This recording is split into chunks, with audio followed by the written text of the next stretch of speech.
Bharuch railway પોલીસે જામનગર તિરુનેલવેલી ટ્રેનમાંથી મહિલા તબીબના પાકીટની ચોરી કરનાર તસ્કરને ઝડપી પાડી જેલના સળિયા પાછળ ધકેલવા સાથે ચોરીનું સોનું ખરીદનાર ચોકસીને પણ ઝડપી પાડી કાયદેસરની કાર્યવાહી હાથ ધરી છે।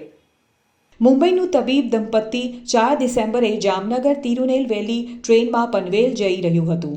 દરમિયાનમાં કોઈએ મહિલા તબીબનું પર્સ ચોરી કરી જતા ભરૂચ રેલવે સ્ટેશને ફરિયાદ નોંધાઈ હતી, જેના પગલે PSI SK રાણા તેમજ તેમની ટીમ દ્વારા અલગ અલગ દિશામાં તપાસ શરૂ કરાઈ હતી।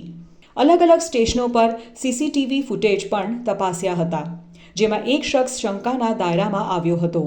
આ અરસામાં ભરૂચના હેડ કોન્સ્ટેબલ સુનિલ સુરત ખાતે ગયા હતા, જ્યાં તેમને શકમંદ ઈસમ દેખાતા LCBની ટીમની મદદથી તેને દબોચી લીધો હતો।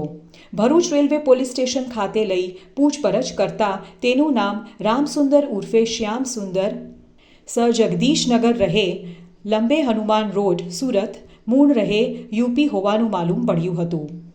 પૂછપરછમાં તેને મહિલા તબીબનું પર્સ ચોરી કરી હોવાની કબૂલાત કરતા પર્સના સામાન અંગે પૂછતા તેને જણાવ્યું હતું કે પર્સમાંથી મળેલા સોનાના ₹4.85 લાખના દાગીના સુરતના લાલ ગેટ પાસે રહેતા અબ્દુલ અજીજ મોહમ્મદ હબીબ ચોકસીને વેચાયા હોવાની કબૂલાત કરતા ટીમે તેને પણ ઝડપી પાડી આગળની કાયદેસરની કાર્યવાહી હાથ ધરી છે।